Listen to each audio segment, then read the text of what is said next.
Everyone right now is obsessed with lowering glucose spikes, and to be fair, glucose does matter. If you eat a high carbohydrate meal, your glucose levels go up, and if you have a healthy pancreas, your insulin goes up with it. So lowering glucose spikes can be helpful. For example, many people recommend adding protein or fat to carbohydrates to reduce the glucose spike. And one benefit of that approach is that it can help prevent reactive hypoglycemia. Reactive hypoglycemia happens when the glucose spikes up quickly and the insulin overshoots, and then the glucose crashes too low afterwards.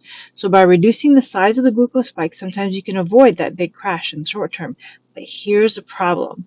Lowering the glucose spike does not always mean that insulin is lower, because protein and carbs can actually trigger a stronger insulin response, especially in insulin-resistant people. And insulin is actually the hormone driving insulin resistance, metabolic syndrome, type 2 diabetes, and even reactive hypoglycemia.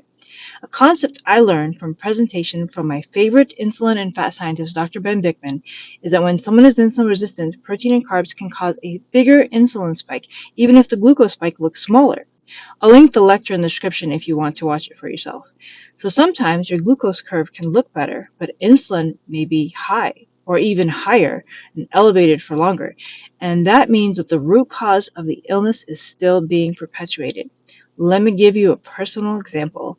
Recently I had some very strong homemade mint tea. There was no sugar in it, no sweetener, nothing added. Just mint leaves steeped in hot water for about 30 minutes. It was very strong tea. When I checked my glucose a little bit later, it had actually dropped quite a bit. Now, if you're only looking at glucose levels, you think, oh, well, that's great.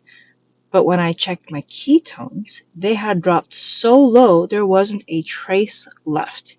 And when ketones dropped to zero, that means insulin went very high.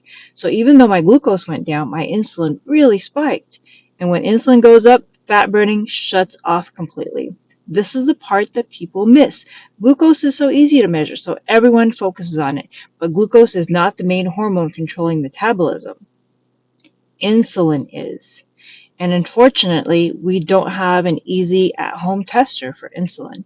But we can often see what insulin is doing indirectly by checking ketone levels, blood ketone levels, because insulin suppresses ketones. Ketones are made when you burn fat. So when insulin rises, ketones fall. That means if your glucose looks fine, but your ketones drop after a meal, insulin went up. So lowering glucose spikes is a good start, but it is not the full picture. If you want to reverse insulin resistance or lose weight, don't just ask, what did my glucose do? Ask, what did my insulin do? Because the real issue behind insulin resistance, metabolic syndrome, PCOS, and type 2 diabetes isn't just high glucose, it's chronically high insulin. And if insulin stays high, the underlying condition continues. That's why the real goal isn't just lowering glucose spikes. The real goal is lowering insulin. Because when insulin comes down, your metabolism can finally start working the way it's supposed to. So keeping track of your blood ketone levels gives you the real inside scoop to what your insulin is doing. Get to know your body better by getting a ketone meter like the one I've been using for over 5 years now. You can find the Keto Mojo meter on Amazon. The link is below or in the bio. Remember, if you rule your insulin, you can rule your health.